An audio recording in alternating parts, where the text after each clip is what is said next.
차기 검찰총장 후보로 김호수 전 차관 등 4명이 압축됐습니다. 기소 위기에 처한 이성윤 중앙지검장은 탈락했습니다. 오는 7월부터 주택담보대출이 더 어려워집니다. 현행 9억 원이 넘는 집을 살 때 따지던 대출 상환 능력을 정부가 6억 원 초과주택으로 확대했습니다. 정부가 당초 상반기 중에 공개하기로 했던 11만 가구 규모의 수도권 신규택지 발표가 연기됐습니다. 투기 정황이 포착된 데 따른 겁니다. 아스트라제네카 백신 기피로 발생한 이른바 노쇼 백신 분량을 일반인에 접종합니다.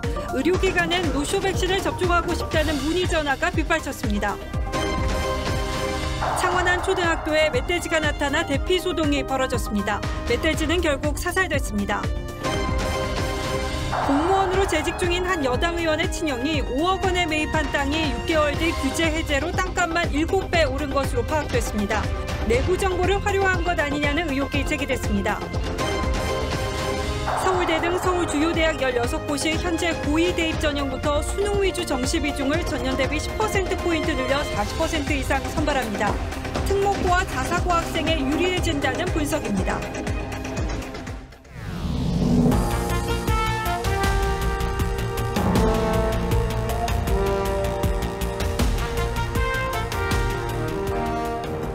시청자 여러분 안녕하십니까? 뉴스9의 신동욱입니다. 윤석열 전 총장 퇴임 이후 2달 가까이 비어있는 검찰총장 후보 4명이 최종 확정됐습니다. 김호수, 구본선, 배성범, 조남관. 이 가운데 1명을 문재인 대통령이 최종 지명하게 됩니다. 어쩌면 절차에 불과한 이 과정을 머릿 뉴스로까지 소개하는 이유는 그동안 검찰총장을 둘러싼 논란들이 너무나 컸고 새 검찰총장으로 누가 기용되느냐가 의미하는 바가 적지 않을 것이기 때문입니다. 관심을 끌었던 이성윤 서울중앙지검장은 4명의 최종 후보군에 들지 못했습니다. 어떤 절차를 통해서 또 어떤 기준으로 총장 후보가 결정됐는지 변재영 기자가 먼저 보도하겠습니다.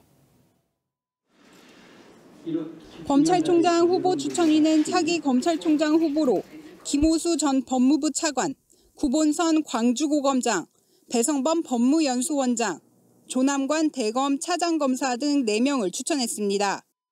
오전 10시부터 열린 추천위원회는 4시간 만에 투표를 통해 후보군을 결정했습니다. 평가 기준으로 능력과 도덕성, 검찰 내외부 신망, 검찰개혁에 대한 의지 등을 들었습니다. 유력한 후보로 꼽혔던 이성윤 서울중앙지검장은 탈락했습니다. 규정대로 공정하게, 투명하게 진행했고요. 박상기, 조국, 추미애 전 장관 등을 보좌한 김호수 전 차관은 정부의 검찰개혁에 대한 이해도가 높다는 평을 받고 있습니다. 조남관 대검 차장검사는 검찰국장으로 추 전 장관을 보좌했고 윤 전 총장 사퇴 이후 총장 직무대행으로 일하며 조직 내 신망을 쌓았다는 평가를 받습니다. 구본선 고검장은 중립적이란 평가가, 배성범 원장은 기획과 수사에 능하다는 평입니다. 박 장관은 이 가운데 최종 후보 1명을 문재인 대통령에게 제청합니다. 이 절차를 거쳐서 제청을 할 계획이니까 한번 기다려 봐 주시죠. 박 장관이 제청한 총장 후보자를 문재인 대통령이 지명하면 국회 인사청문회 절차를 거쳐 새 검찰총장이 공식 임명됩니다. TV조선 변재영입니다. 오늘 검찰총장 후보 추천위의 결정에 최대 관심은 이성윤 서울중앙지검장이 후보군에 들어가는가 하는 여부였습니다. 회의 직전 한 추천위원회 공개 비판이 나오면서 분위기는 감지가 됐는데 회의에서는 어떤 발언들이 오갔는지 최민식 기자가 취재했습니다. 이성윤 중앙지검장은 윤석열 전 총장 징계 사퇴 국면에서 시니어 성향이란 평가를 받으며 유력한 차기 총장 후보로 거론됐습니다. 이후 김학의 전 차관 불법 출금 수사 외화부 의혹으로 기소 위기에 몰리자 검찰 수사팀을 믿지 못하겠다면서 외부인으로 구성된 수사심의위원회 소집을 요구하며 맞섰습니다. 이 같은 정치적 편향성과 피의자 신분이라는 점, 검찰 내부에 신망이 부족하다는 점은 총장 후보군에 들어가는데 걸림돌이 됐습니다. 검찰총장 추천위원 9명이 표결로 결정했는데 이지검장은 과반수를 얻지 못하고 탈락했습니다. 추천위원인 이종엽 대한변협회장은 회의 직전 이지검장을 공개 비판했습니다. 자기 조직을 믿지 못하는 사람은 조직의 수장이 될 자격이 없다고 생각을 합니다. 특정 정치 편향성이 높은 등도 마찬가지로. 이런 가운데 대검찰청은 오늘 이지검장에 대한 수사심의위원 15명을 무작위 추첨으로 선발했습니다. 검찰은 다음 달 10일 수사심의위를 열기로 했습니다. 심의위는 이지검장에 대한 수사 계속 여부와 기소 여부를 검찰에 공고할 수 있습니다. TV조선 최민식입니다. 살림살이는 어려워지는데 오는 7월부터는 가계대출 받기가 더 빠듯해집니다. 지금은 9억 원이 넘는 집에 대해서만 대출 원금과 이자를 갚을 능력, 즉 DSR을 따지는데 정부가 앞으로는 6억 원 초과주택으로 이걸 대폭 확대하기로 했습니다. 서울 아파트 10채 가운데 8채 이상이 여기에 해당할 것으로 보여서 빚내서 집 사기는 더더욱 어려워지게 됐습니다. 더 자세한 내용은 이정현 기자가 설명하겠습니다. 정부가 더 강력한 가계대출 옥죄기에 나섰습니다. 코로나 여파로 늘어난 가계빚이 위험수위라고 판단한 겁니다. 가계부채 증가율을 금년도 5, 6%대 내년도에 코로나 이전 수준으로 관리하는 등 점진적으로 연착륙을 추진하고, 정부는 대출 원금과 이자를 연소득과 비교해 대출 상환 능력을 따지는 DSR을 점진적으로 확대하기로 했습니다. 현재는 9억 원 초과주택의 담보를 대출받을 때만 DSR이 적용되는데 당장 7월부터는 6억 원 초과로 확대됩니다. 서울 아파트의 83.5%가 해당돼 새로 주택담보대출을 받는 이들 대부분이 적용받게 됩니다. 현재 연소득 5천만 원에 마이너스 통장 5천만 원이 있는 A씨가 서울 지역 7억 원 아파트를 구입할 경우 2억 8천만 원 대출이 가능했는데 7월부터 DSR 40%를 적용하면 2억 3천만 원으로 대출 가능 금액이 5천만 원 줄어듭니다. 내년엔 DSR 규제가 총 대출액 2억 원이 넘는 대출자에게 확대 적용되고 2023년엔 총 대출액 1억 원 초과 모든 대출자에 대해 전면 시행한다는 계획입니다. 은행권에선 DSR 규제 적용 전에 미리 대출을 받으려는 수요가 급증할 수 있다는 우려도 나오고 있습니다. TV조선 이정현입니다. 예, 앞서도 지적한 것처럼 이렇게 되면 현금 부자만 집을 살 수 있다는 비판이 나올 수밖에 없습니다. 그래서 정부는 그 대안으로 40년 동안 집값을 갚아나가는 초장기 주택담보대출을 도입하기로 했습니다. 청년층이나 당장 목돈 마련이 어려운 신혼부부들이 일단 집을 마련하고 장기간에 걸쳐서 대출을 갚아나가도록 해주자는 취지입니다. 이어서 김주영 기자가 보도합니다. 정부가 소득이 낮은 청년층들을 위해 올 하반기에 40년 만기 주택담보대출을 도입합니다. 최장 40년 만기의 초장기 모기지를 하반기 중 출시하는 것을 목표로 해서 지금 준비 중입니다. 만 39세 이하 청년이나 결혼 7년 이내 신혼부부가 대상입니다. 이렇게 되면 2.75% 이자로 3억 원을 대출받을 경우 월 상환 금액이 122만 원에서 104만 원으로 15.1% 줄어듭니다. 하지만 재보선 패배로 부동산 민심을 확인한 여권이 그동안 검토해온 청년층 및 실수요자의 대출 완화 대책은 오늘 발표에서 빠졌습니다. 서민들이 생활에 꼭 필요한 대출까지 제한하는 일은 없어야 할 것입니다. 정부는 이런 대책에 대해 논의가 아직 진행 중이라며 추가 조치를 예고했습니다. 대출 규제 기조는 계속 유지되고 있는 것으로 생각되고요. 결국 기존의 부동산 정책이 충분한 성과를 거두지 못한 상태에서 대출 규제 형태로 금융당국이 청년층과 실수요자를 위한 대책을 일부 내놓긴 했지만 들끓는 부동산 민심을 다독이기 위한 대출 완화책도 같이 내놓았어야 한다는 지적이 나옵니다. TV조선 김주영입니다. 정부가 당초 이달 말까지 공개할 예정이었던 11만 가구 규모의 수도권 신도시 발표를 전격 연기했습니다. LH 직원 투기 파문으로 인한 추가 의혹 조사에서 석연찮은 거래가 여러 건 포착됐기 때문입니다. 속도감 있게 주택 공급을 추진하겠다는 정부의 큰 그림에 차질이 불가피해졌습니다. 임유진 기자가 취재했습니다. 주택 공급 후속 조치를 차질 없이 추진해 나갈 것입니다. 4월 말 추가적인 신규 택지에 대한 발표. 정부는 2사 공급 대책의 일환으로 수도권 11만 가구를 포함한 전국의 신도시 후보지를 이달 말까지 발표할 계획이었습니다. 하지만 오늘 울산과 대전 두 곳만 발표하고 나머지 13만 가구 공급 계획은 하반기로 발표를 연기했습니다. 후보지를 사전 조사한 결과 과도한 외지인 투자와 지분 쪼개기 등 투기 정황이 드러났다는 게 정부 설명입니다.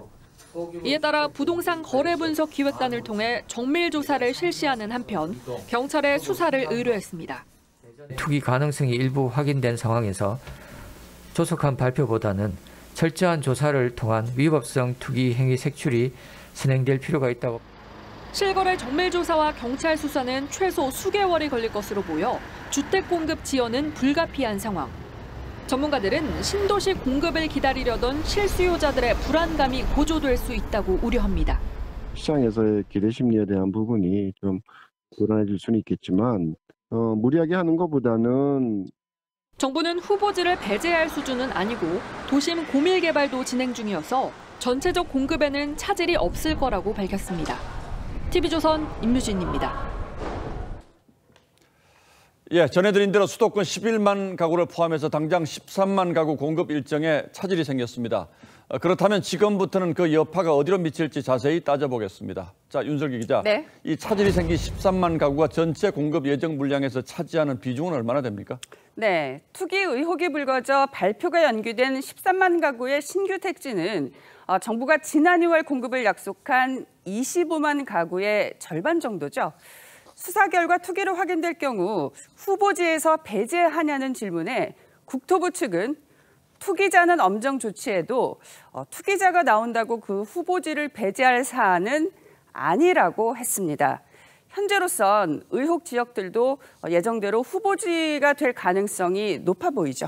의혹은 있는데 예정대로 후보지가 될 가능성이 높다. 이건 또 무슨 뜻입니까? 발표가 연기된 발단이 이른바 LH 사태죠. 후보지 지정을 취소하라는 여론도 거셌지만 정부는 선을 그어왔습니다. 투기는 엄벌해도 이 후보지까지 취소하면 엄청난 혼란이 뒤따르기 때문이죠. 물론 수사 결과를 지켜봐야 되겠지만 이런 현실적인 이유로 공급 계획에 큰 변화는 없을 거란 관측이 많습니다. 자, 일단 연기가 된다 이런 뜻인데 이게 시장에는 어떤 영향을 미칠까요? 그래서 전문가 4명에게 단도직입적으로 이번 정부 발표로 집값이 오를 거라고 보냐고 물었는데요. 보시다시피 2대2로 엇갈렸습니다. 집값이 안 오를 거란 쪽에선 단지 연기가 됐을 뿐 계획된 물량이 나온다는 게 중요하다고 말합니다. 공급 부족으로 인해서 시장이 재차 상승한다. 그런 확률은 좀 적지 않느냐. 반면 집값이 오를 수 있다고 보는 쪽에선 시장에 주택 공급에 차질을 빚는 게 아니냐는 신호를 줄 수 있다는 거죠. 이사 대책의 궤도 수정으로 받아들여질 수 있고 전셋값과 집값이 심리적 불안에 의해서 급등이 우려되는 상황을 직면할 수도 있습니다. 전문가들의 의견이 엇갈리는 걸 보면 불확실성이 또다시 그만큼 커졌다 이렇게 이해를 해야 할 것 같은데 그럼 정부의 최종 발표 이건 언제쯤 될 걸로 보입니까? 네, 정부는 수사 결과 등을 보며 하반기 중 최대한 빠른 시일 내에 발표를 하겠다고 했습니다. 동시에 이 부동산 투기 근절을 위한 후속 조치와 관련 입법도 정리한다고 했습니다. 이런 일들을 서둘러야 할 또 다른 이유도 있는데요. 들어보시죠. 내년으로 미뤄진다라고 하면은 이거는 다른 이유가 있나? 혼란의 여지가 있기 때문에 시장에서는 지금과는 다르게 받아들일 수 있습니다. 이제 결국 문재인 정부의 집권 후반기 정책 추진력이 얼마나 뒤따라줄지가 관건이 되겠군요. 그렇습니다. 예, 윤석기 기자 잘 들었습니다.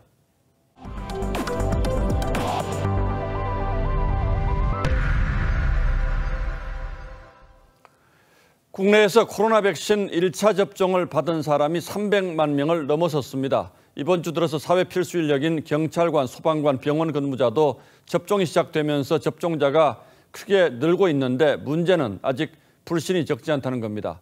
아스트라제네카 백신을 맞겠다고 예약을 한 뒤에 병원에 나오지 않는 이른바 노쇼가 적지 않다는 건데 이 경우는 백신이 남으면 버려야 한다는 문제가 있죠. 결국 남는 백신은 순서에 관계없이 대기자에게 접종할 수 있도록 허용했고 병원마다 문의 전화가 폭주했습니다. 노도일 기자가 그 현장을 취재했습니다. 서울 성동구의 한 이비인 후과. 코로나 백신 예방 접종을 위해 찾아온 시민들로 북적입니다. 코로나 백신 접종 위탁 의료 기관인 이곳에서 오늘 하루 아스트라제네카 백신을 맞은 사람은 모두 48명. 이 가운데 11명은 기존에 맞기로 했던 사람이 아니었습니다. 예약이 취소되자 대기자 명단에 이름을 올렸던 사람들이 대신 접종했습니다. 아니 오늘 마침 무좋게 전화를 했는데 맞을 수 있는 게 있다라고 해요. 제가 걸리는 것보다도 전파해서 부모님이나 애들 걸릴 거예요. 방역 당국이 백신 예약 후 나타나지 않는 노쇼로 백신이 벌어지는 걸 막기 위해 접종 대기 명단에 올릴 수 있도록 허용하면서 병의원마다 하루 종일 문의가 끊이지 않았습니다. 저희 대기자가 많아요. 한 거의 100번째 되세요. 네, 오전에 전화량이 너무 많아서 일단 마감했거든요. 오늘 거의 한 30명 정도 받으신 것 같은데. 백신이 여러 명 분량으로 포장돼 있다 보니 아스트라제네카는 10명, 화이자의 경우 6명 분량을 뜯은 뒤 6시간 이내 접종하지 못하면 폐기해야 하기 때문입니다. 폐기량을 줄이기 위해서 예약제를 실시하고 있는 거고요. 방역 당국은 지난 일주일 동안 접종 예약한 뒤 나타나지 않은 비율은 0.68%로 극소수여서 폐기되는 백신은 많진 않다고 했습니다. TV조선 노도일입니다. 집단 발병의 질환지 역할을 해온 요양시설, 요양병원의 1차 접종률도 75%를 넘어섰습니다. 정부는 이에 따라 1년 넘게 면회가 금지되고 있는 요양병원과 요양시설의 접촉 면회도 허용하기로 했습니다. 이어서 박상준 기자가 보도합니다. 코로나19 3차 유행이 잦아들었던 지난 3월, 전국의 요양병원과 요양시설에서 가족 상봉이 이뤄졌습니다. 하지만 가림막 때문에 안을 수도 손을 잡아볼 수도 없었습니다. 조금만 참으면 우리 엄마 내가 들어가서 엄마 손도 만지고 엄마 식사도 드리고 하지. 아들의 바람대로 정부가 요양병원과 요양시설의 접촉 면회를 백신 접종자에 한해 허용하겠다고 밝혔습니다. 백신 접종 완료자를 대상으로 제한된 조건에서 접촉 면회와 접촉 면회 또한 허용할 계획입니다. 현재 요양시설과 요양병원의 1차 접종률은 75%입니다. 2차 접종은 10일 내지 12주 간격을 고려하면 다음 달 14일이나 21일부터 시작됩니다. 접종 면회는 2차 접종 이후 2주가 지나야 가능해 빨라야 6월부터나 가능합니다. 어느 정도 2차 접종이 종료된 시점의 면회에 대한 거는 좀 더 완화할 수 있는 그런 상황이고, 정부는 또 백신 접종 이후 집단 감염이 감소하자 요양시설 등의 선제적 검사도 줄이기로 했습니다. 아울러 백신과 특정 질환과의 연관성을 확인하기 위해 접종 이후 1, 2년까지 발병을 관찰하기로 했습니다. TV조선 박상준입니다. 그리고 숨은 감염자를 찾는 보조적 수단으로 정부가 최근 자가 검사 키트를 허가했는데 오늘부터는 약국 판매도 시작되었습니다. 많은 시민들이 관심을 보이고 있는데 가격은 만만치 않습니다. 그리고 검사 1시간 전부터는 코를 풀면 안 된다고 하는데 주의할 점은 뭐가 있는지 황병준 기자가 설명하겠습니다. 자가진단 키트 판매를 시작한 서울의 한 약국입니다. 16,000원씩이에요. 혼자서 감염 여부를 신속하게 확인할 수 있다는 게 장점입니다. 보건소를 간다는 건 사실 굉장히 심적으로도 그렇고 뭔가 물리적으로도 그렇고 굉장히 좀 더 쉽게 코로나 환자들을 발견할 수도 있고, 검체 채취도 수월합니다. 비인두까지 면봉을 깊이 넣어 검체를 채취하는 PCR 검사와 달리 콧구멍에서 1.5cm가량만 넣어도 됩니다. 검체를 채취한 면봉을 진단시약이 들어있는 이 튜브에 넣어 잘 섞어줍니다. 그런 다음 뚜껑을 덮은 뒤 용액을 검사용 장비에 떨어뜨리면 됩니다. 키트에 붉은색 두 줄이 나타나면 양성인데 이 경우 반드시 PCR 검사를 받아야 합니다. 바이러스 양이 많은 증상 초기에 사용해야 가짜 음성 확률이 낮아집니다. 검사 1시간 전부턴 코를 풀지 말아야 합니다. 코에 분비물이 좀 모여 있을 때 그 면봉을 통해서 코에 분비물을 이렇게 묻혀서 여러 번 묻혀서 양쪽을 다 묻혀서 검사를 하는 겁니다. 서울시 교육청은 다음 달부터 자가검사 키트를 100명 이상 규모의 기숙형 학교 등에 시범 도입하기로 했습니다. TV조선 황병준입니다. 자, 우리나라 얘기는 아닙니다만 인도는 정말 상황이 심각합니다. 매일같이 40만 명 가까운 새로운 확진자가 쏟아져 나오고 있습니다. 인구수를 감안한다고 하더라도 이 어마어마한 확진자 러시에 전 세계가 당황하고 있는데 우리 대사관 직원에 이어서 교민 확진자도 갈수록 늘고 있습니다. 하지만 현지 병상도 부족하고 병상이 있다 해도 의료용 산소 치료기가 부족해서 교민들이 발을 구르고 있습니다. 오늘의 포커스는 인도의 코로나 상황에 맞추겠습니다. 인도 뉴델리의 암시장. 시민들이 격하게 말싸움을 벌입니다. 인도 전역에서 벌어진 산소통 품귀 현상 때문이지요. Black market is on high. Black market is on high. When you go to hospital, there is no oxygen in hospital. 하루 확진자 37만여 명. 공식 사망자 수도 20만 명을 넘었죠. 입원을 기다리다 길에서 숨지는 사람도 부지기수. 곳곳에선 사망자들의 시신이 소각됩니다. 인도에 사는 우리 교민 11,000여 명도 불안에 떨고 있습니다. 현재까지 확인된 교민 확진자는 110여 명. 중환자실이 이미 환자로 포화 상태라 중증 환자의 경우 치료가 쉽지 않은 상황입니다. 약국의 또 치료제마저도 지금 동일하고 병원의 병실에 상대적으로 작다 보니까 없고. 정부가 현지 공간의 요청으로 14대의 의료용 산소 발생기를 외교 행랑으로 보냈지만 제때 산소를 공급받지 못할 수 있다는 불안감은 여전합니다. 병원의 산소를 조금 원활하게 공급할 수 있도록 자동차 생산을 2주 동안 중단하겠다고 발표할 정도로 산소가 부족한 상태예요. 삼성과 LG 등 대기업은 주재원 가족들에게 일제히 귀국을 권고하고 있지만 항공편을 찾는 것도 쉽지 않습니다. 인도에서 한국으로 오는 항공편 좌석은 최대 60%만 채울 수 있어 현지에 머물 수도 귀국을 할 수도 없어 교민들은 진퇴양난입니다. 5월 4일 비행기 220명이 신청해가지고 지금 173명밖에 허가가 안 나오니까 50명은 낙오가 돼버리고. 항공업계는 교민 귀국을 지원하기 위해 다음 달에 부정기편 5회를 운항하기로 했고 정부 역시 추가 수요를 파악 중입니다. 귀국 수요가 파악되는 대로 그에 맞춰서 최대한 빠른 시일 내에 부정기 귀국 항공편이 마련될 수 있도록. 신규 확진자와 사망자 수가 날마다 최다치를 기록하고 있는 인도. 추가 확산을 막기 위한 전 세계 차원의 협력은 물론 우리 정부의 전폭적인 지원도 필요해 보입니다. 뉴스라인 포커스였습니다. 현재 고2 학생의 대학 입시 전략 수정이 예상됩니다. 서울대 등 주요 16개 대학이 2023학년도 신입생의 40%를 정시로 뽑기로 한 건데요. 조국 전 장관 자녀 부정 입학 의혹을 계기로 교육부가 정시 비중을 늘리라고 권고한 것에 따른 겁니다. 고교 학점제를 추진하는 현 정부 교육 정책과 결을 달리하고 있다는 지적이 나옵니다. 정은혜 기자입니다. 서울 소재 16개 대학을 대상으로 23학년도까지 수능 위주 전형을 40% 이상으로 유도하겠습니다. 교육부의 권고는 올해 고등학교 2학년이 치르게 되는 2023학년도 대입 전형부터 반영됩니다. 대학교육협의회가 발표한 대입 전형 시행 계획에 따르면 서울대 등 주요 16개 대학의 정시 비중은 40.58%입니다.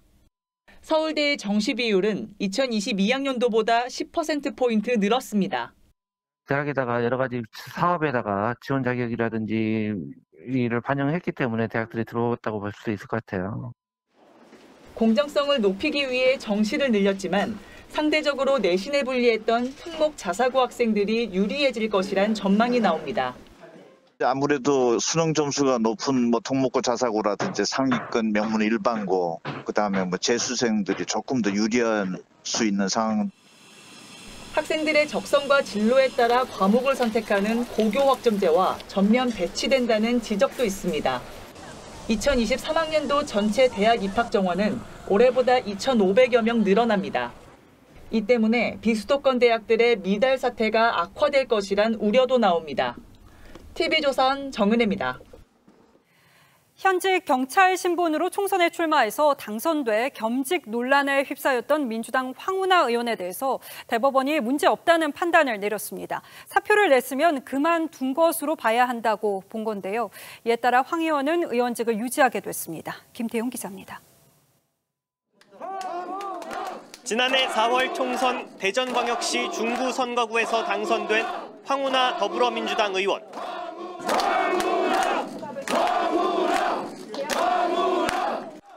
국회 임기 시작 하루 전까지도 경찰 공무원 신분이었습니다. 황 의원은 출마에 앞서 지난해 1월 15일 경찰에 사직원을 제출했지만 울산시장 선거 개입 의혹으로 재판에 넘겨진 상태여서 경찰은 사표를 수리하지 않았습니다. 공무원 비위 사건 처리 규정에 따르면 비위 관련 수사 재판을 받는 공무원의 의원 면직을 허용해선 안 된다고 정하고 있기 때문입니다. 이은권 전 미래통합당 의원은 현직 경찰 신분으로 총선에 출마한 것은 불법이라며 소송을 냈는데 대법원은 오늘 황 의원의 손을 들어줬습니다. 단심제인 당선 무효 소송에서 재판부는 소속 기관장에게 사직원이 접수된 때 그 직을 그만둔 것으로 본다며 이전 의원의 청구를 기각했습니다. 다만 황 의원은 현재 울산시장 선거 개입 의혹 사건과 관련해 공직선거법 위반 등의 혐의로 재판을 받고 있습니다. 재판에서 벌금 100만 원 이상의 형이 확정되면 의원직을 상실합니다. TV조선 김태훈입니다. LH 투기 의혹에 민주당 의원은 앞다퉈서 투기 방지법을 발의했죠. 그중 한 의원의 친형이 공원 부지로 묶여 개발이 제한됐던 땅을 매입했는데 몇 개월 만에 규제가 풀렸고 땅값은 크게 올랐습니다. 내부 정보를 활용해서 땅 투기를 했다는 의혹이 제기돼서 경찰이 수사에 들어갔습니다. 최지원 기자의 단독 보도입니다. 경기도 안성의 4층짜리 건물입니다. 인근엔 900여 제곱미터 규모의 주차장도 들어섰습니다. 소유주 A씨는 안성시청 4급 공무원 이모 씨의 아내이자 더불어민주당 이규민 의원의 형수입니다. 이 의원의 형수 A씨는 이 구역 일대 토지 전체가 공원 부지로 묶여 개발이 제한돼 있던 지난 2015년 5월 약 5억 원을 주고 이 해당 부지를 매입했습니다. 그런데 매입 6개월 뒤 안성시는 장기간 공원이 조성되지 않았다며 개발 제한을 풀었습니다. 공원 부지로 지정된 지 10년 만이었습니다. 2016년엔 땅 일부가 도로로 편입돼 LH로부터 보상도 받았습니다. 현재 A씨의 땅과 건물 시세는 30억 원 안팎이라는 게 중개업자들 얘기입니다. 작년부터 올 사이에 많이 올랐어요. 건축을 할 수가 있잖아요. 공원 해제될 거라는 거는 좀 소문이 있었던 거예요? 아니, 그런 건 몰랐어요. 경찰은 이 의원의 형이 내부 정보를 활용했을 가능성에 무게를 두고 수사 중입니다. 저희는 정확한 말은 모르고요. 조사하고 있다는 것까지만 알아요. 이 의원은 지난 3월 부동산 업무 관련 공무원의 경우 배우자와 직계존비소까지 재산을 공개하도록 하는 법안을 대표 발의했고 같은 달 국회를 통과했습니다. 하지만 이 의원의 형은 4급인데다 부동산 업무를 하지 않기 때문에 재산 공개 대상에 포함되지 않습니다. 이 의원의 형은 투자였다며 내부 정보 활용 의혹을 부인했고 이 의원은 해당 내용을 알지 못한다고 했습니다. TV조선 최재원입니다. 얼마 전 한 농수로에서 30대 여성이 흉기에 찔려서 숨진 채 발견됐었는데요. 함께 살던 남동생이 용의자로 체포됐습니다. 장용욱 기자입니다. 강화도의 한 농수로입니다. 지난 21일 오후 2시 13분쯤 이곳에서 30대 여성이 물 위에 엎드려 숨진 채 발견됐습니다. 숨진 여성의 몸에서는 여러 차례 흉기에 찔린 흔적이 나왔습니다. 경찰이 즉각 수사에 착수했고 사건 8일 만인 오늘 경북 안동에서 남동생 20대 A씨를 체포했습니다. 경찰은 휴대전화 통화 내역과 금융거래 내역 추적 등을 통해 범죄 정황을 포착했습니다. 저희가 이제 주변 인물들을 다 이제 용의 선상에 놓고 통신하고 금융계좌, 금융 이렇게 나온 자료를 보고 그거 보고 추정하게 됐습니다. 경찰은 A씨가 인천에서 함께 살던 누나를 살해한 뒤 시신을 농수로에 유기한 것으로 보고 있습니다. A씨는 범행 후 숨진 누나 명의의 SNS 계정을 사용한 것으로 알려졌습니다. 경찰은 오늘 밤 늦게 A씨를 인천으로 압송해 정확한 범행 동기 등을 조사한 뒤 구속영장을 신청할 방침입니다. TV조선 장용욱입니다. 경남 창원에서 몸무게 130kg짜리 멧돼지 한 마리가 아파트와 상가, 초등학교까지 활보하는 일이 벌어졌습니다. 소동은 멧돼지가 사살되면서 6시간 만에 끝났습니다. 하동훈 기자입니다. 커다란 멧돼지 한 마리가 초등학교 운동장을 내달립니다. 학교 관계자가 다급하게 교문을 봉쇄하고 출동한 경찰이 멧돼지에게 실탄을 쏩니다. 이 멧돼지가 밖으로 못 나가도록 교문하고 후문을 다 끌어 잠그고 교사 안으로 진입하는 것들을 막기 위해서 현관문들을 다 끌어 잠궜죠. 오늘 새벽 2시 40분쯤 창원 시내에 몸무게 130kg짜리 멧돼지 한 마리가 나타났습니다. 멧돼지는 공원과 아파트 단지 등 시내를 휘저었고 신고 전화 15건이 잇따랐습니다. 멧돼지가 돌진한 옷가게는 유리창이 산산조각 났습니다. 자전거를 타고 출근하던 60대 남성은 멧돼지를 피하려다 다쳤습니다. 멧돼지를 보고 이제 도망가다가 이제 멧돼지가 직진하면서 이제 옆에 치고 간 거죠. 새벽부터 시내를 활보하다 초등학교 운동장까지 뛰어들었던 멧돼지는 출동한 경찰과 엽사들이 쏜 총에 맞고 6시간 만에 제압됐습니다. 흥분한 상태에서 다른 경찰관 한 분한테 뛰어들어서 제가 실탄 한 발을 격발해서 적중시키고 경찰과 소방당국은 멧돼지를 마주치면 자극하지 말고 행동을 주시하면서 안전한 곳으로 피할 것을 당부했습니다. TV조선 하동훈입니다. 요즘 온라인 유통업체들이 앞다퉈서 최저가 할인 경쟁을 벌이고 있죠. 모두가 즐겁고 회사 대표 한 사람만 안 좋아하는 일이라고 광고를 하기도 하는데 할인으로 발생한 손실을 납품업체에 떠넘긴다는 갑질 의혹이 제기됐습니다. 이정민 기자가 취재했습니다. 5년 넘게 쿠팡을 통해 물건을 판매하는 중소업체 A사. 쿠팡이 요구하는 비용 부담이 고민입니다. 쿠팡은 업체들로부터 물건을 사들여 고객에게 로켓 배송, 새벽 배송을 하는데 최저가 판매를 내세우면서 경쟁 유통사보다 물건값이 비싸면 그 차액을 업체에게 요구한다는 겁니다. 납품가보다 가격이 수익률 떨어지는 만큼을 제조사나 업체한테 요청을 하는 거죠. 그리고 그걸 요청하지 않으면 거래가 불이익이 계속적인 거래가 좀 어려울 것 같다라고. 로켓 배송 서비스 이용 시 판매 촉진 비용도 100% 부담해야 합니다. 현행법상 납품업체 판촉비 부담은 50%를 넘지 못하게 규정했지만 쿠팡은 자발성 면제 조항을 이용해 업체의 판촉비를 100% 부담하는 계약서를 쓰게 한다는 게 해당 업체의 주장입니다. 또 프로모션을 매번 하려고 하면 또 거기에도 100% 부담을 해야 되고 정말 저희 업체로서는 너무 힘든. 최근 새벽 배송 1위 업체 마켓컬리도 납품업체에 무리한 가격 할인을 요구했다는 의혹이 제기돼 공정거래위원회가 조사에 나선 상황입니다. 가격 경쟁 이면에서 유통업체가 납품업체한테 가격 인하라든지 아니면 새로운 갑질을 요구하게 되는 행위들에 대해서는 면밀히 모니터링을 하고 있는 상황입니다. 생존해야 하는 중소업체로서는 울며 겨자 먹기로 거대 플랫폼의 요구를 받아들일 수밖에 없습니다. 팔잖아? 그럼 나한테 40% 50% 그 매출을 보존할 만한 채널이 없어. 쿠팡 측은 납품업체의 판촉비를 전가하는 부당 행위를 한 일이 없다며 공정거래 원칙을 준수한다고 입장을 밝혔습니다. TV조선 이정민입니다. 이 신도시로 선정된 지역에서 몇십 년 동안 농사만 지어온 원주민의 호소가 이어집니다. 보상은 받았지만 평생 해온 농사일을 하기 위해서 다시 농지를 구하려니까 이미 땅값은 다 뛰어버렸다면서 보상에 현실성이 없다는 하소연을 내놓고 있는 건데요. 원주민과 LH 양쪽의 얘기를 현장 추적 차순우 기자가 들어봤습니다. 인천 계양에서 40년 동안 농사를 지은 A씨. 3기 신도시로 농지가 모두 수용되면서 올해가 마지막 농사입니다. 10월 31일까지 지라고 또 풀어놨더라고요. 700평 농지가 수용돼 토지 보상을 받게 됐지만 신도시 발표가 주변 땅값 상승을 부추기면서 기존과 비슷한 규모로 농사를 짓기는 사실상 불가능해졌습니다. 보상액은 평당 120만 원인데 주변 농지 가격은 이보다 더 비싼 200만 원대. 더욱이 보상금 약 3분의 1은 세금으로 내야 합니다. 신도시 발표 나고 나서 주변의 대체지로서의 토지들이 200단위도 있습니다. 농지를 구매하지 않으면 생계 유지가 힘들어 신도시 공공주택 우선 분양권마저 포기했습니다. 분양권 지르면 뭐해? 비싸니까 못 들어가지.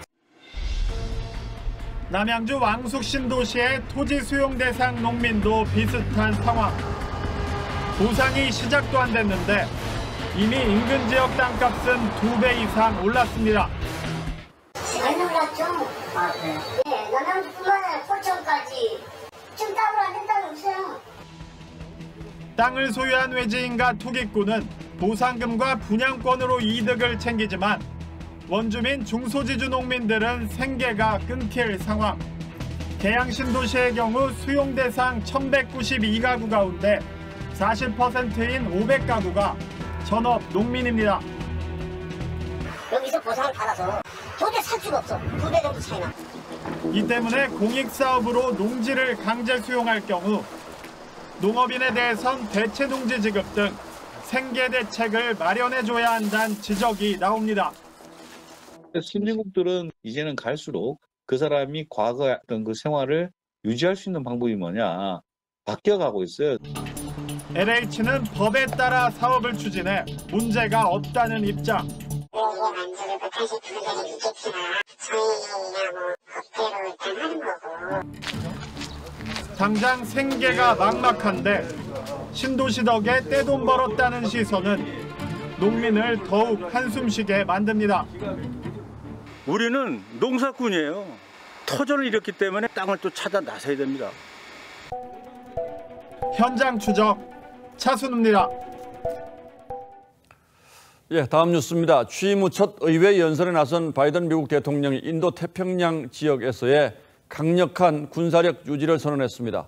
중국에 대한 군사적 압박의 끈을 놓지 않겠다는 의지를 보이자 공화당 의원들도 기립박수로 화답했습니다. 미중 간 군사적, 외교적, 경제적 갈등 국면이 당분간은 이어질 걸로 보입니다. 유혜림 기자가 보도합니다. 바이든 대통령은 먼저 중국을 겨냥했습니다. 미국의 이익을 지키겠다고 강조했습니다. We will defend America's interest across the board. America will stand up to unfair trade practices that undercut American workers and American industries. 이어 인도 태평양 지역엔 강력한 군사력을 유지하겠다고 밝혔습니다. 중국을 군사적으로 계속 압박하겠다는 건데 그러자 공화당 의원들도 화답했습니다. I also told President Xi that we'll maintain a strong military presence in the Indo-Pacific, not to start a conflict, but to prevent one. 이란과 북한의 핵 문제에 대해선 동맹과 긴밀히 협력해 대처할 거라고 말했습니다. 바이든은 침체된 경기를 부양하기 위해 약 4,500조 원 규모의 초대형 예산안을 추진하겠다고도 했습니다. Independent experts estimate the American jobs plan will add millions of jobs and trillions of dollars to economic growth in the years to come. 의회에는 방역 수칙에 따라 의원 200명과 일부 장관만 자리를 잡았습니다. 대부분의 장관들은 참석하지 않아 비상사태에 대비해 안전시설에서 대기하는 지정 생존자를 정하지 않았습니다. 대통령 뒤엔 승계서열 1, 2위인 부통령과 하원 의장이 앉았는데 미국 역사상 처음으로 모두 여성이었습니다. TV조선 유혜림입니다. 새 대표 선출을 사흘 앞두고 있는 민주당에서 이른바 문자 폭탄 공방이 가열되고 있습니다. 당내 강성 지지층의 역할 그리고 이들이 보내는 소위 문자 폭탄이 당 발전에 도움이 되느냐 하는 논쟁인데 결과적으로는 당 쇄신 목소리가 이 문자 폭탄 논쟁에 묻히고 있는 형국이 됐습니다. 조정린 기자가 취재했습니다.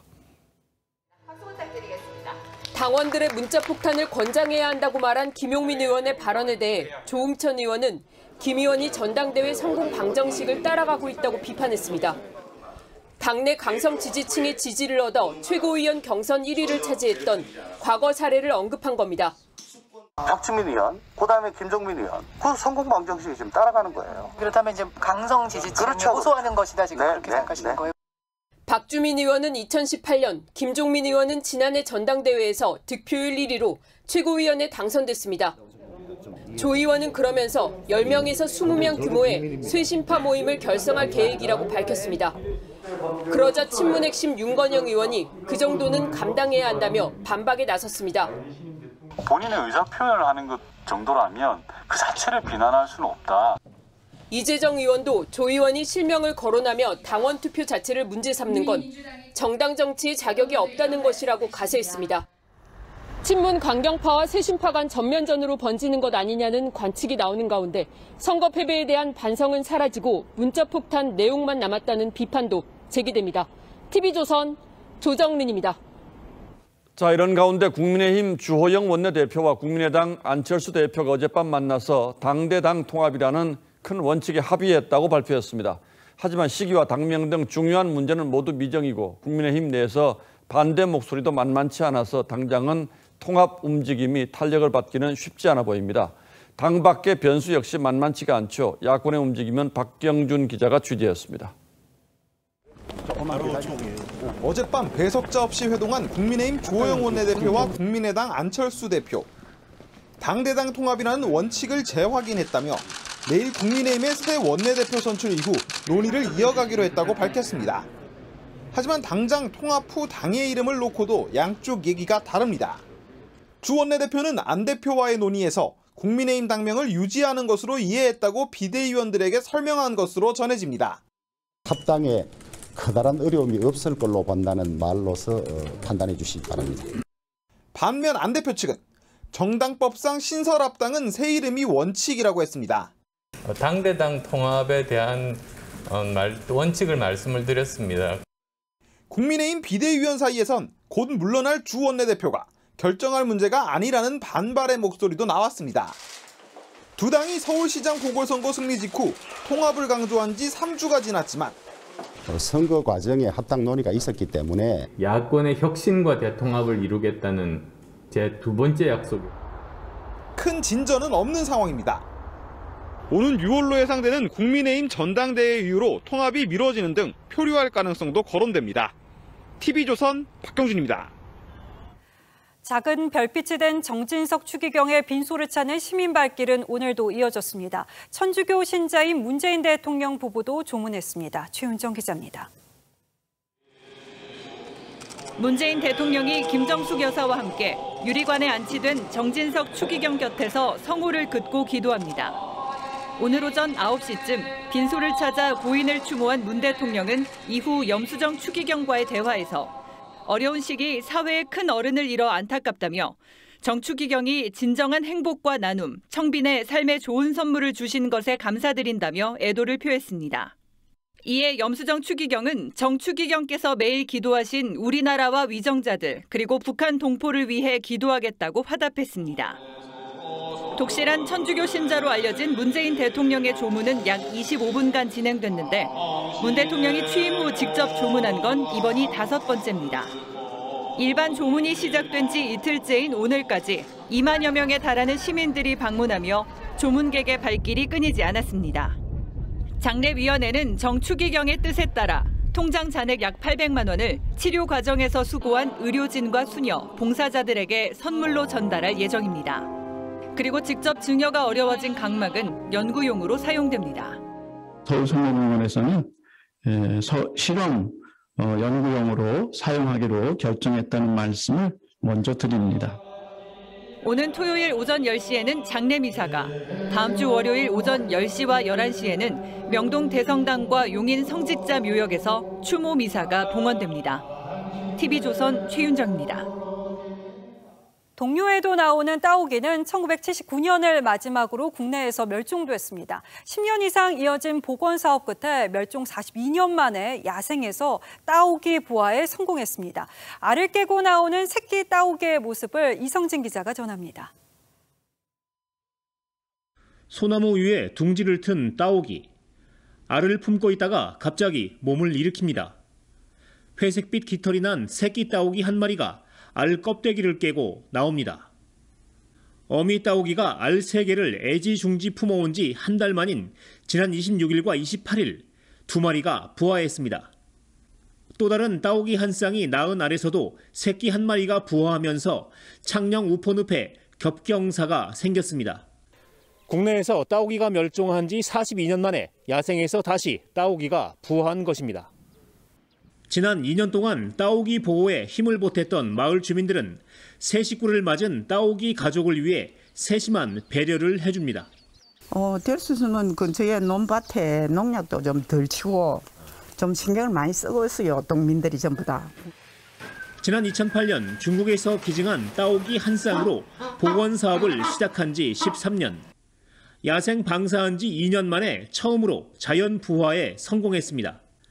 최종 목적점은 야생에서의 산란과 부화, 그리고 사람과 자연의, 그리고 또 사람과 따오기의 조화로운 공존입니다. 지난 2년 동안 방사한 따오기는 모두 80마리. 문화재청과 창녕군은 다음 달 6일 따오기 40마리를 추가 방사할 예정입니다. TV조선 이성진입니다. 인류의 첫 달 탐사선 아폴로 11호의 3인방 가운데 한 명이죠. 마이클 콜린스가 90세 일기로 별세했습니다. 동료처럼 달에 발자국을 새기진 못했지만 달의 뒷면을 최초로 관측해서 큰 족적을 남겼습니다. 이유진 기자입니다. 닐 암스트롱, 버즈 올드린, 동갑내기 우주비행사들과 달 탐사선 아폴로 11호 탑승을 신고합니다. Michael Collins, Command Module Pilot. 동료들이 지표면에 내려 인류 최초로 달에 발자국을 남긴 순간 It's one small step for man, one giant leap for mankind. 홀로 사령선에 남아 21시간 동안 달 궤도를 선회하며 이들의 임무를 도왔습니다. 궤도를 따라 달의 뒷면을 관측한 첫 우주인입니다. 지구와 교신마저 끊겼던 48분. 이곳을 아는 존재는 오직 신과 나뿐이다라는 메모를 남겼습니다. The Earth is that it's a very small and a very fragile planet. 동료들의 발자국에 가려져 잊혀진 우주비행사로 불리기도 했지만 섭섭하진 않다고 했습니다. We crew felt the weight of the world on our shoulders, and we wanted to do the best we possibly could. 우주에 다녀온 경험을 여러 권의 저서로 펴내 우주의 시인, 우주의 철학자란 별명을 얻었습니다. 은퇴 이후에는 국무부 공보담당 차관보, 항공우주박물관 부관장 등 행정가로 활동했습니다. TV조선 이유진입니다. 도쿄올림픽을 85일 앞두고 우리 국가대표 선수들이 백신을 접종했습니다. 하지만 선수들 각오와 달리 도쿄올림픽을 향한 우려는 점점 커지고 있습니다. 이다솜 기자입니다. 백신 접종 안내를 꼼꼼하게 읽는 배구 여제 김연경. 도쿄올림픽 선수단 100명이 오늘 오후 1차 화이자 백신을 맞았습니다. 한 2, 3일은 너무 무리하지 마시고. 접종을 마친 선수들은 올림픽에 안전하게 갈 수 있다는 생각에 안도감을 드러냈습니다. 잘 맞은 것 같습니다. 이제까지 맞으면 더 이런 불안함이 없어지지 않을까. 하지만 선수들의 의지와는 달리 일본 내 상황은 더 심각해지고 있습니다. 어제 하루 신규 확진자만 6,000명 가까이 나온 가운데 도쿄올림픽 조직위원회는 IOC와의 논의 끝에 자국 관중 수용 여부를 6월로 다시 연기했습니다.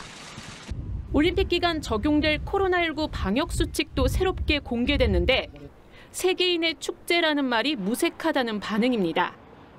선수들은 일본 입국 후 매일 코로나 검사를 받아야 하고 선수촌 숙소와 연습장, 경기장 외 이동은 모두 금지됩니다.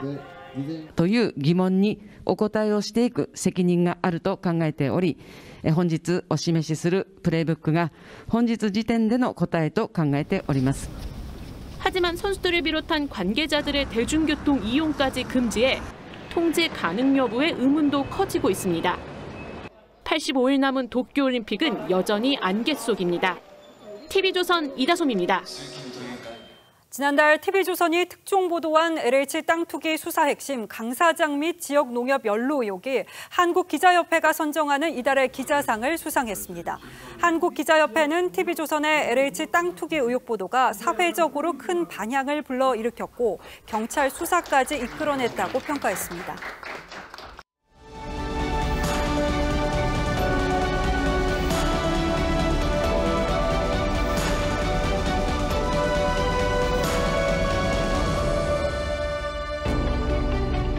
But if you can count your money, you're not a billionaire. 미국의 석유 부호 폴 게티는 집에 유료 공중 전화를 설치할 정도로 인색했습니다.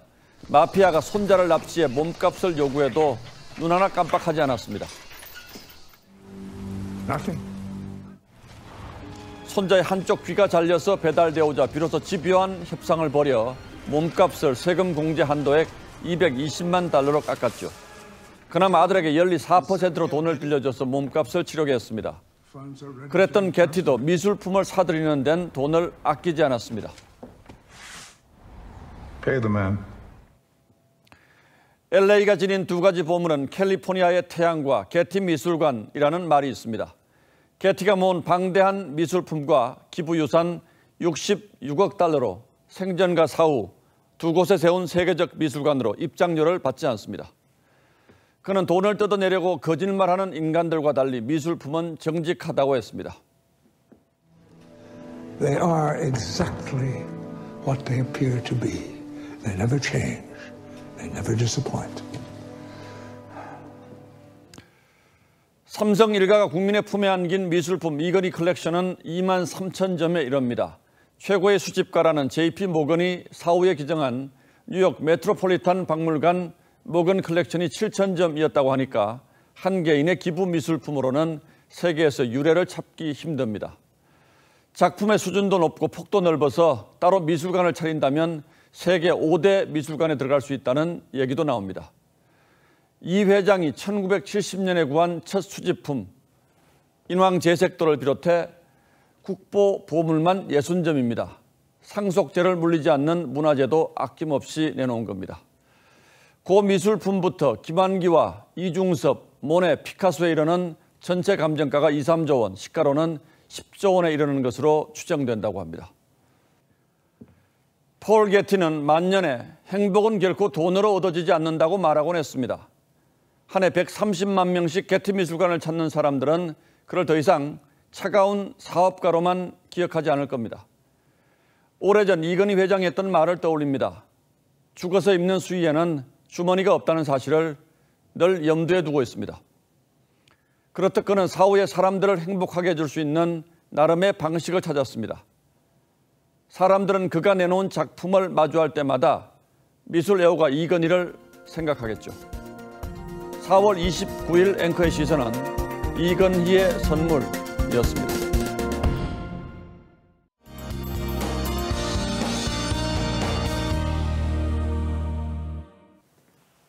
오늘 동쪽 지역을 중심으로 강한 소나기와 우박이 내린 곳이 있는데요. 서쪽에서부터 또 다른 비구름이 유입되기 시작했습니다.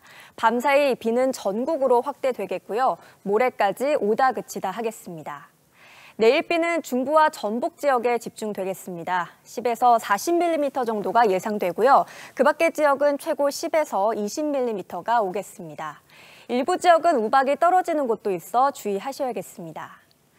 내일은 바람이 더 강해지겠습니다. 특히 서해안 지역은 특보 수준의 매우 강한 바람이 불겠고요.